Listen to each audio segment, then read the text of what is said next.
శ్రోతలందరికీ నమస్కారం అండి. దివ్య చెప్తున్న కథలకు మీకు స్వాగతం.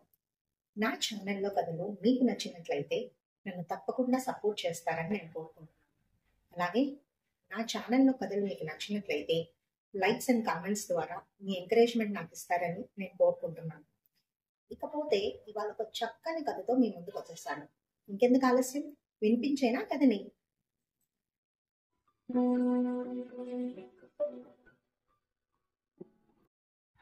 ఎవరో పెద్ద ఆఫీసరు బడిని చూడటానికి వస్తున్నాడనే వార్త ఊరంతా గుప్పుమంది.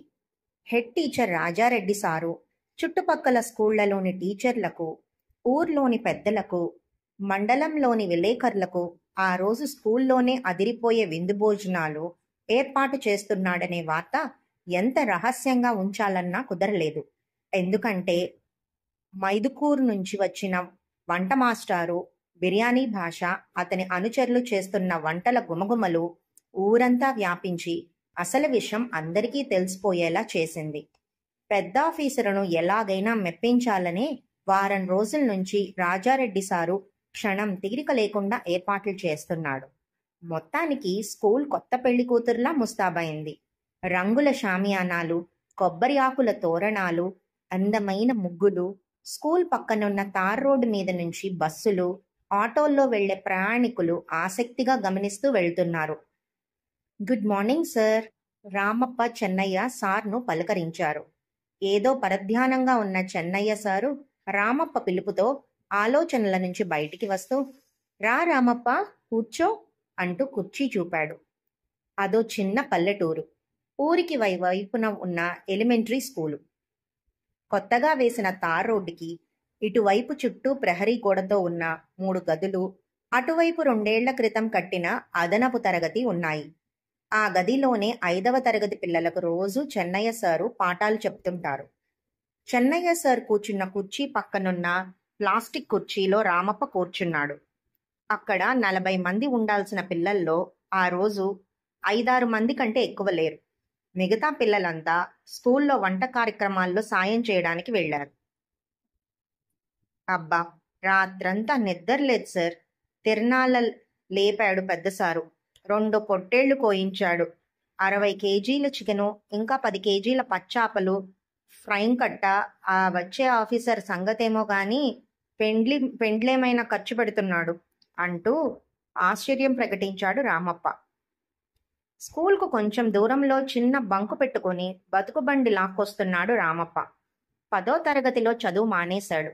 మంచి ఆలోచనాపరుడే కాని మెల్లకన్ను, సన్నగా చూడటానికి అమాయకంగా ఉంటాడు. పేపర్ చదవడానికి ప్రతిరోజు చెన్నయ్య సార్ దగ్గరికి వస్తాడు. ఎంతోమంది టీచర్లు ఆ స్కూల్కి వచ్చినా చెన్నయ్య సార్ లాంటి మంచి మనిషి ఇంతవరకు రాలేదని రామప్ప నమ్మకం. లక్ష్మీదేవి గురించి ఏమైనా తెలిసిందా రామప్ప? ఆతృతగా అడిగాడు చెన్నయ్య సార్. లేదు సార్, అయినా ఆ యమ్మి గురించి మర్చిపోండి సార్, లేకపోతే మీకు సానా సమస్యలొస్తాయి. ఇప్పటికే మీ ఇద్దరి గురించి ఊర్లో రకరకాలుగా అనుకుంటున్నారు, హితవు చెప్పాడు రామప్ప.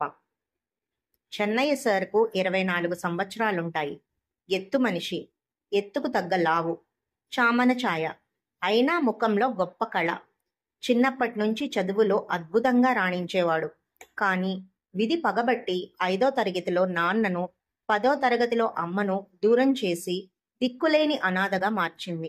అయితే దేవుడు సైన్స్ మాస్టర్ కృష్ణారెడ్డి సార్ రూపంలో ఆదుకున్నాడు. రాత్రి వెంకట్రామయ్యను పోలీసులు విడిచిపెట్టారంట సార్. రాజమ్మ?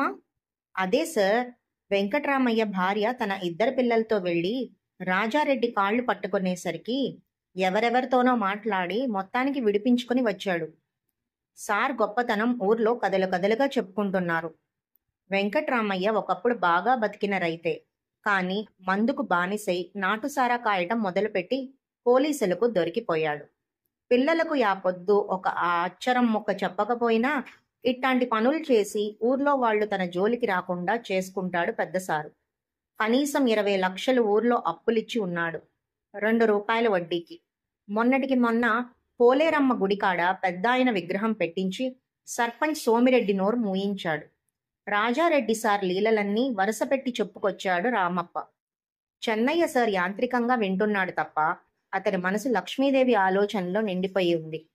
4 రోజులైంది తనని చూసి. ఎక్కడికెళ్ళిందో, ఏమైపోయిందో. కిటికీలోంచి బయటికి చూశాడు.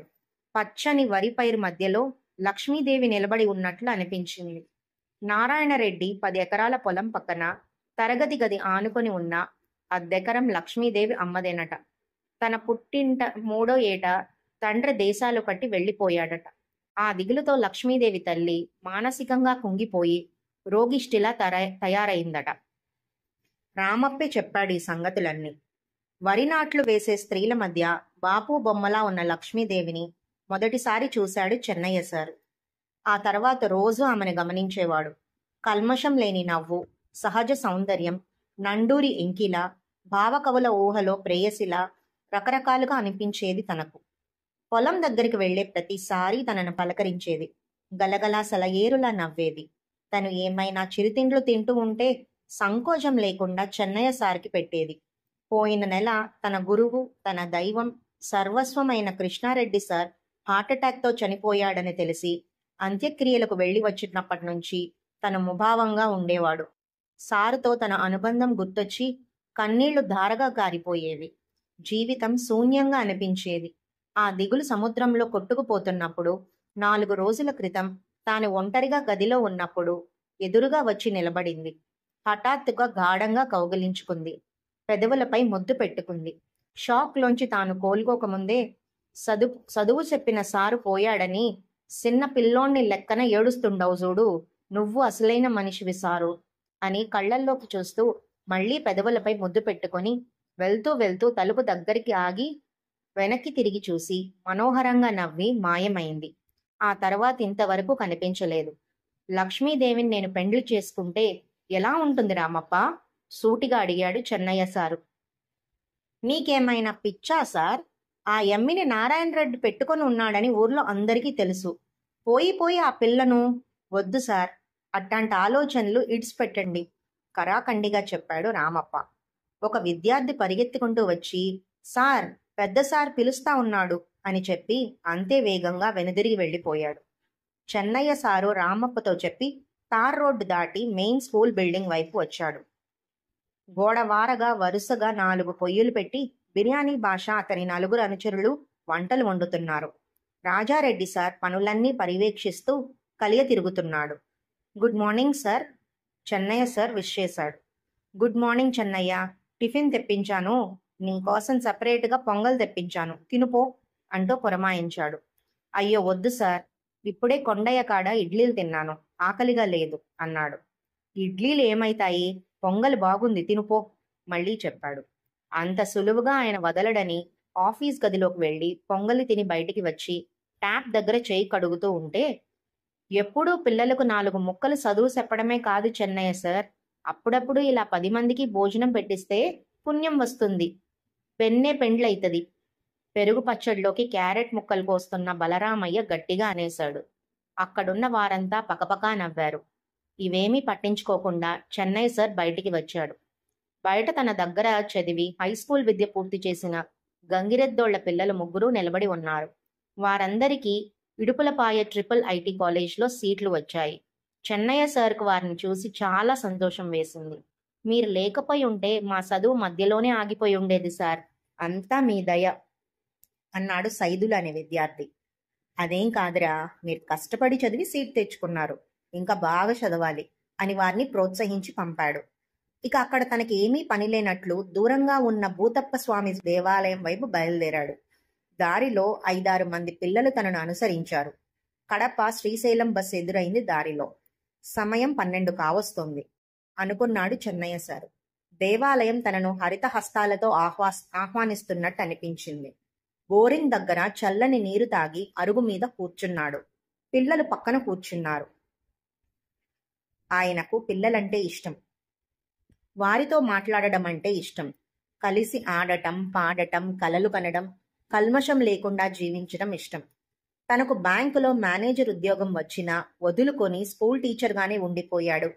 ఆ ఇష్టం కారణంగానే. అరే, ఈ ఈగలు తోలుకోరా సామి, చూడలేక సస్తున్నాం. జాఫర్ అనే విద్యార్థి మోకాలు గాయం మీద కూర్చున్న ఈగలు తోలుతూ చెప్పాడు పక్కనున్న విద్యార్థి. నీ పుండు పెద్దదైంది కదరా, మందు అయిపోయిందా అడిగాడు. ఇంకా ఉంది సార్, ఇది పోతాంది వచ్చాంది ఈగలు తోలుకుంటూ చెప్పాడు జాఫర్. రాజారెడ్డి సారు ఊర్లో పెద్దలతో తలుపు వేసుకొని మీటింగ్లో ఉన్నప్పుడు పిల్లలు అల్లరి చేశారని మగపిల్లల్లో కొందరిని బడి చుట్టూ మోకాళ్ల మీద ఒక రౌండ్ కొట్టించాడట. చాలా మందికి మోకాళ్ల దగ్గర చర్మం ఎర్రగా కమిలి రక్తం కారింది. చెన్నయ్య సార్ ఆయింట్మెంట్ తెచ్చిచ్చాడు. జాఫర్ విషయంలో చీమ పట్టి గాయం కాస్త పుండుగా మారింది. నమస్తే చెన్నయ్య సార్, ఎవరిదో పిలుపు విని తలెత్తి చూశాడు. ఎదురుగా టీవీఎస్ బండి మీద జనార్దన్ సారు, ఆయన పక్కనున్న పల్లెటూరు స్కూల్ హెడ్ టీచర్. నమస్తే సార్, రండి అని పిలిచాడు. ఆయన అక్కడి నుంచే మాటలు పెట్టుకున్నాడు. ఏం సార్, వంటలు ఎంతవరకు వచ్చాయి? అయినా మీ రాజారెడ్డి సార్తో ఏ విషయంలోనూ పోటీ పడలేంలే నాయనా, ఖర్చుకు వెనకాడడు, ఎంత దూరమైనా పోతాడు అన్నాడు జనార్దన్ సారు. చెన్నయ్య సార్ నవ్వి ఊరుకున్నాడు. అయినా నీకు ఇవన్నీ ఇష్టం ఉండదులే. వెంకటాపురం హై స్కూల్ టీచర్ చెప్తూ ఉంటారు, 10 ఊర్ల పిల్లలు అక్కడున్నా అన్ని తరగతుల్లో మీ ఊరి పిల్లలే ఫస్ట్ వస్తున్నారంట. IIITలో కూడా మీ స్టూడెంట్స్కి సీట్లు వస్తున్నాయంట కదా. నువ్వు కష్టపడి చదువు చెప్తే అదంతా రాజారెడ్డి సార్ అకౌంట్లో వేస్తున్నారు అన్నాడు. ఇంతలో రామప్ప వచ్చాడు. పెద్ద సార్ మిమ్మల్ని పిలుస్తున్నాడు సార్, ఏదో రాయాలట అన్నాడు. చెన్నయ్య సార్ బయలుదేరాడు. రామప్ప, జనార్దన్ సార్ ఏదో మాటల్లో పడిపోయారు. ఏంటి రామప్ప విశేషాలు అడిగాడు జనార్దన్ సారు. భోజనాలకు ఇంకా సమయం ఉంది, ఇప్పుడే అక్కడికి వెళ్ళి ఏం చేసేది లేదని అతని ఆలోచన. ఏముంటాయి సార్ విశేషాలు? ఇప్పుడు రాజారెడ్డి సార్ ఇచ్చే పార్టీ గురించి, పార్టీకి వచ్చే పెద్ద ఆఫీసర్ గురించి అందరూ మాట్లాడుకుంటున్నారు అన్నాడు రామప్ప. అంతా బాగానే ఉంది, కానీ స్కూల్లోనే మందు తాగటం రాజారెడ్డి సార్ విషయంలో నాకు నచ్చలేదు. మీ ఊళ్ళో వాళ్ళు ఏమి అనరా? ఆరా తీశాడు జనార్దన్ సారు. ఆయన ఎమ్మెల్యే మనిషి సార్, ఆయన జోలికి పోయే ధైర్యం ఎవరికుంది? మనసులో మాట బయట పెట్టాడు రామప్ప. చెన్నయ్య సార్ తాగడా? అయ్యయ్యో దేవుడు సార్, ఆయన ఏమీ దురలవాట్లు లేవు, మహానుభావుడు. ఎవరో అమ్మాయితో ప్రేమ వ్యవహారం? కొత్త పుకార్లు సార్, చెన్నయ్య సార్కు అంత సీన్ లేదు వెనకేసుకొచ్చాడు రామప్ప. ఇంతలో విలేకరి ప్రసాద్ తన కొత్త పల్సర్ బండి మీద స్కూల్ వైపు వెళ్లడం ఇద్దరూ గమనించారు. చూసావా ఎంత ముందే వచ్చాడో జనార్దన్ సార్ అన్నాడు నెమ్మదిగా. రేపు పేపర్లో చూడాలి నా సామి రంగా, ఉన్నేటి లేనేటి అన్ని కలిపి రాజారెడ్డి సార్ను అక్షరాల మీద ఆకాశానికి ఎత్తుతాడు చెప్పాడు రామప్ప. భోజనాల వేళ కావస్తుండటంతో ఒక్కొక్కరుగా టీచర్లు, రాజారెడ్డి స్నేహితులు, చోటామోటా నాయకులు లొట్టలేసుకుంటూ రాజారెడ్డి సార్ పార్టీకి వస్తున్నారు. టీవీఎస్ ఎక్కి జనార్దన్ సారు, రామప్ప కూడా బయలుదేరారు. కరెక్ట్గా 1 గంటకు 2 కార్లలో మంది మార్బలంతో రాజు వెడలే రవితేజముల రగలగా అన్నట్టు అధికారి దిగాడు. శ్రోతలారా, కథ విన్నారు కదా. ఈ కథ విన్నాక మీకు అసలు ఏం అర్థమైంది? ఇక్కడ చెన్నై సారు ఆ రాజారెడ్డి ఆయన మీదే అసలు కంప్లైంట్ ఇచ్చింది. మనకు అర్థమైంది ఏంటంటే, ఆ రాజారెడ్డి చేసే అక్రమాల గురించి ఈ చెన్నై సారు గవర్నమెంట్ వాళ్ళకి ఒక లెటర్ రాశారు. అదొక 5 పేజీల లెటరు. అది ఎప్పుడైతే ఆ పెద్ద ఆఫీసర్ వచ్చి ఈ రాజారెడ్డికి ఇచ్చాడో, రాజారెడ్డికి అర్థమైపోయింది ఆ ఊళ్ళో చదువుకున్న వాళ్ళు ఎవరున్నారు, ఆ చేతి రాతను బట్టి అర్థమైపోయింది. సో అతను తెలివిగా ఏం చేశాడంటే, లక్ష్మిని అడ్డు పెట్టుకొని అతని ఈ చెన్నా సార్ వల్లే లక్ష్మి మాయమైపోయింది అనే నింద అతని మీద వేసి అతనిపై పోలీస్ కేసు పెట్టి తనని చాలా బాధ పెట్టాడు. కానీ ఈ విషయాలేమీ కూడా చెన్నా సార్కి అర్థం కాలేదు. అతను ఇంకా రాజారెడ్డి మంచివాడని అనుకుంటూ ఉన్నాడు. అందుకని అతను వేరే ఊరిలో తన జీవనం సాగిస్తున్నప్పుడు ఎప్పుడైతే ఈ రామప్ప వెళ్ళి తన గురించి వాకప్ చేశాడో, అతను ఇంకా రాజారెడ్డి ఎలా ఉన్నాడని అడుగుతున్నాడు. ఇంకా లక్ష్మి ఎక్కడో ఉందనే తను అనుకుంటున్నాడు. నాకు తెలిసి ఆ లక్ష్మిని వీళ్ళన్నా, మా రాజారెడ్డి వాళ్ళన్నా మాయం చేసి ఉండాలి, లేదంటే తనని చంపేసైనా ఉండాలి. సో ఈ కథ ఇక్కడితో సమాప్తం. మీకు ఈ కథ నచ్చినట్లయితే తప్పకుండా లైక్ చేయాలని నేను కోరుకుంటున్నాను. ఉంటానండి. రేపు మరో చక్కటి కథతో మళ్ళీ కలుసుకున్నాం. అంతవరకు సెలవు. నమస్కారం.